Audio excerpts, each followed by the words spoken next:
सुरुवात होईल यासाठी मी जालिंदर महाराजांना विनंती करतो की पुढील कार्यक्रम त्यांनी सुरू करा. तमाम रसिक माय बापू, आपण आतापर्यंत अनेक भारुडं ऐकले असेल, अनेक भारुडाचे कार्यक्रम पाहिले असतील, पण कृषीप्रधान या देशामध्ये आमच्या शेतकऱ्याचा मित्र जर कोण असेल, आज मित्र पाहतो आपण, फायदा असला की मित्राला फोन करतो, फायदा संपला का मित्र जर काही संकटात असेल तर आपला फोन स्विच ऑफ राहतो. मग असे मित्र नाही. मित्र कसा पाहिजे? संकटात सुद्धा जीवाला जीव देणारा असा मित्र असावा. आणि तो एकमेव मित्र माझ्या शेतकरी राजाचा, त्याच्या दावणीला असणारा बैल. आणि म्हणून असा हा नंदीराजा आपल्या भेटीला येतोय आणि तो आपल्याला या ठिकाणी काय सांगणार आहे ते आपण पाहूया. येतोय महादेवाचा नंदी.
शांत राहा, शांत उभा राहा.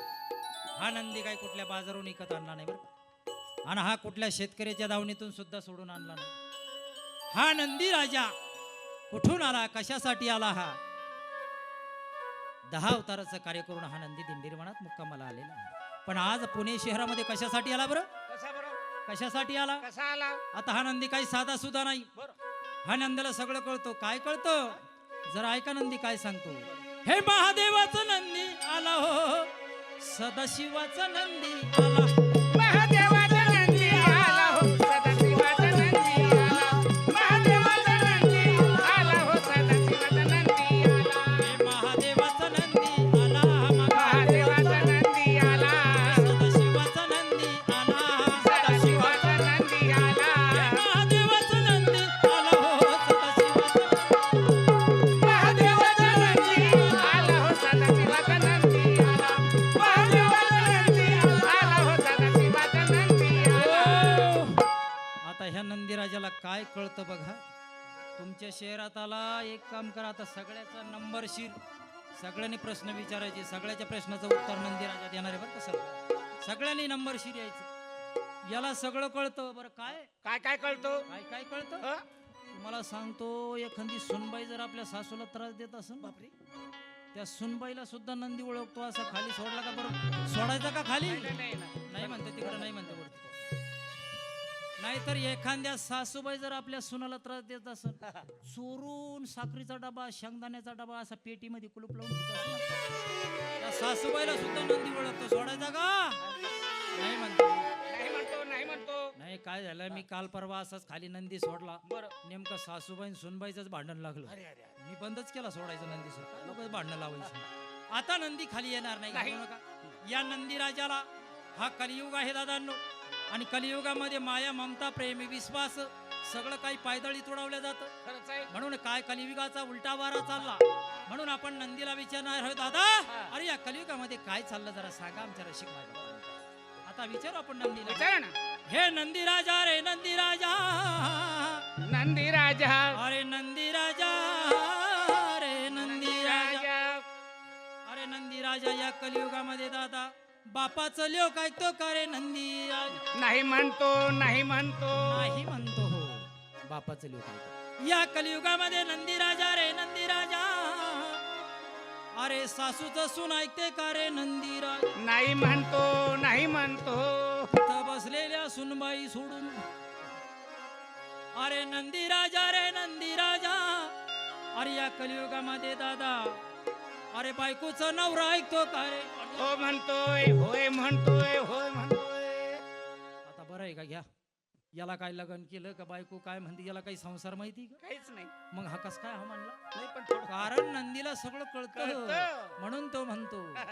खरं सांगा, लग्न झालं 12 महिने 2 वर्ष झालं, नवीन आलेली नवरी खिडकीतून आपल्या नवऱ्याला इशारा करते,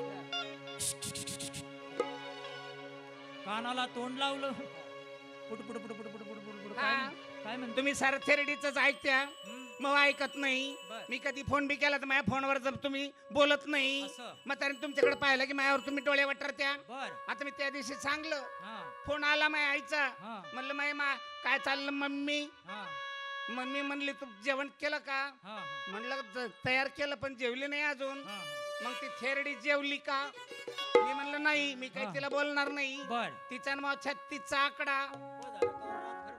त्या सासू सुनाचं म्हणून सुनबाईनं आपल्या नवऱ्याला सांगावं, कारण नवरा ऐकतोय सगळं, तुमच्या सगळं माय सगळं बायकोचं ऐकतंय सगळं, याच्यात काही दुमत नाही. सगळेच ऐक. सगळंच ऐक, त्यानं ऐकावं, मी त्या माताच आहे. पण काय ऐकावं आणि काय नाही ऐकावं, आता जमलेल्या माझ्या माता भगिनीनं हे काही सांगितल्यापेक्षा जर एक गोष्ट सांगितली तर काय, संध्याकाळी आपले पतिराज आले ड्युटीवरून का, थोडं गोडीत घ्यायचं.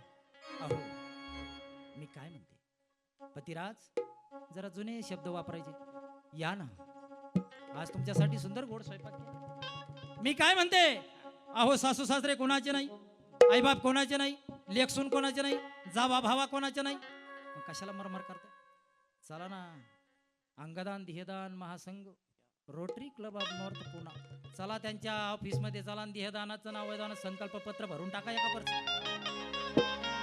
म्हणा बरं, म्हणा ना, असं नाही म्हणणार, असं म्हणा, याच्यातून फायदा आहे तुमचा. आणि म्हणून हा नंदी काय सांगायला आला, काय सांगतोय? हे महादेवाचं नंदी आला हो सदाशिवाचा नंदी. महादेवाचा नंदी आला हो सदाशिवाचा नंदी आला. महादेवाचा नंदी आला हो सदाशिवाचा नंदी आला. आता हा नंदी तुमच्या समोर कशासाठी आला? तुम्ही म्हणाल, तुम्ही पहिल्यापासून म्हणते नंदी सांगणार, नंदी सांगणार, ते मुक जनावर काय सांगणार? अरे ज्याला बोलता येत नाही ते सांगत नाही, हे मुक जनावर काय सांगणार? पण जमलेल्या माझ्या रसिक मायबाप हो, आमच्या माणसाच्या घरामध्ये डिग्र्या माताना एवढ्याला डिग्र्या, घरामध्ये जागा पुरवणा एवढ्याला डिग्र्या झाल्या, पण आजही मुका प्राणी 4 पायाचं जनावर माणसापेक्षा श्रेष्ठ आणि हुशारच आहे. तुम्ही म्हणाल काय बोलता शाहीर, तुम्हाला 1 नाही 1000 पुराव्यासह सिद्ध करून देईल मी. बघा खोपा पाहिला का तुम्ही, सुगरणीचा खोपा? अरे किती मोठं इंजिनियर आणा, किती प्लॅनिंग काढा, तरी हे कोपरा पाडीन ते कॉलम पाडीन तरी पाडपाडा होतीच. पण सुगरणीचा खोपा बांधताना लक्ष करा, कुठली प्लॅनिंग हो, खोप्यामध्ये खोपा सुगरणीचा तो चांगला, एका पिलासाठी तिने जीव झाडेला टांगला. काय तो खोपान काय डोकं काम करीत नाही. बरं खोपाचं नाही सर, नुसतं त्या खोप्यामध्ये एवढा एवढा चिखलाचा गोळा नेऊन ठेवते, त्याला भोसकं पाडते आणि अंधारामध्ये तो काजवा फिरतो ना, तो काजवा धरून त्या छिद्र्यामध्ये नेऊन घालते. आपल्या पोराला लाईट असावी, उजाडा असावी अभ्यासाला. हा बघा, आपले तर डिग्र्या एवढाले आकडे टाकतील, इकडून चोरून लाईन, तिकडून चोरून हिटर, इकडून शेगडी.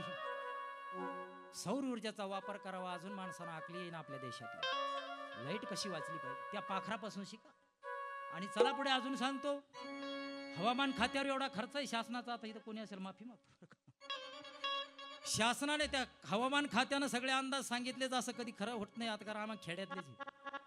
पण एक लक्षात ठेवा, आजही तुम्ही ग्रामीण भागात या, ज्या वर्षी पानकाळा कमी असेल त्या काटेरी झाडाला जर खोपा असेल सुगरणीचा, त्या वर्षी पानकाळा कमी असतो. आणि ज्या वर्षी पालेदार झाडाला खोपा असेल त्या वर्षी पानकाळा जास्त असतो. चला पुढेही सांगतो तुम्हाला, काय कोणती डिग्री केली त्या पाखरानं? कोणतीच नाही. पुढेही सांगतो, सगळ्या डिग्री. मांजरी का? मांजरी, मांजरी आहे ना. मांजरीनं जर संडास केली, आता मोकळं बोलतो, तिनं जर संडास केली, जोपर्यंत तिला ते झाकल्याचं पूर्ण खात्री होत नाही तोपर्यंत ती माती लोटीत राहते त्याच्यावर मांजर. आणि माणसं एवढा इपितर पुतळा आहे. आईन चांगली जागा पाहतो, निर्मळ जागेवर बसून, आणि पुन्हा तशीच उघडी ठेवून निघून जातो घरी. सांगा कोण श्रेष्ठ आहे? कोण श्रेष्ठ आहे? हे महादेवाचा नंदी आला हो सदा. महादेवाचा नंदी आला हो सदाशिवाचा नंदी आला. महादेवाचा शेवटचं वाक्य सांगून जातो दादा भारू सांगतो. शेवटचं वाक्य काय? हे जनावर आहे ना 4 पायाचं, याला वाचा नाही, याला बोलता येत नाही, पण याने देहदान आणि अवयवदानाचं संकल्पपत्र भरलेलं आहे आणि भरूनच तो मरतो. आता तुम्ही मला याच्या डोक्यात पाणी झालं का काय शाहिराच्या? चला पुरावा घ्या भाऊ. माणसात आणि जनावरातला फरक एका मिनिटात सांगतो, कळेल तुम्हाला. सांगा. जनावराचं शेण कशासाठी कामात येतं? सारव पोताळण्यासाठी. घर सारवायत होते आजी. पहिले आमच्या आजी घर सारवाय शेणाने, आणि त्या शेणाने गवऱ्या थापायच्या आणि त्याच गवऱ्या चुलीमध्ये घालायच्या. स्वयंपाक तयार करायचा. स्वयंपाक झाला की त्या गवऱ्याची राख चाळून घ्यायची आणि त्या राखीने दात घासायचे, भांडे घासायचे. आहे का नाही? जनावराचं शेण माणसाचं. अरे अरे, नाव नका. जनावर मेलं का ह्या जनावराचे शिंग आहे ना, या शिंगापासून हे बटणं तयार होतात दादा. शर्टाचे बटणं, हे बटणं ह्या शिंगापासून तयार होतात. आपल्याला आहे का शिंग? नाही. आणि असले तरी जनावराच्या शेपीच्या केसापासून आपण दात घासतो, तो ब्रश तयार होतो. हो. आपला आहे का काही उपयोग? नाही. नाही. उखाड्याला वज. फक्त हे मंडळी बसले यांचा थोडाफार आहे. रोज डोकं इचरताना एवढे एवढे एवढे झाले. केसावर भांडे. माय बाबड्या. बस झालं, ते बाबड्याने म्हणायचं आपल्याला. म्हणून यांचा उपयोग. जनावर मेला की हाडापासून पेस्ट तयार होतं. आपले हाडकं काही कामाचे नाही. सगळ्यात महत्वाचं सांगतो, एवढी मौल्यवान त्वचा. माणूस मेला की आपण जाळून त्याची राख आपण शुद्ध पाण्यात, त्या नदीमध्ये शुद्ध पाण्यात फेकून अशुद्ध करतो. पण हे जनावर मेल्यानंतर तुमच्या आणि आमच्या पायात 1000-500 रुपयाची चप्पलच्या बुटानं आपलं रक्षण करतं. मग सांगा, अवयवदान कोणी केलं? हो, केलं का नाही? मग जनावर आपल्याला शिकवता, रे देहदान अवयवदान करा. माणसा तरी माणसाला कळत नाही. हे महादेवाचं नंदी आला हो सदा.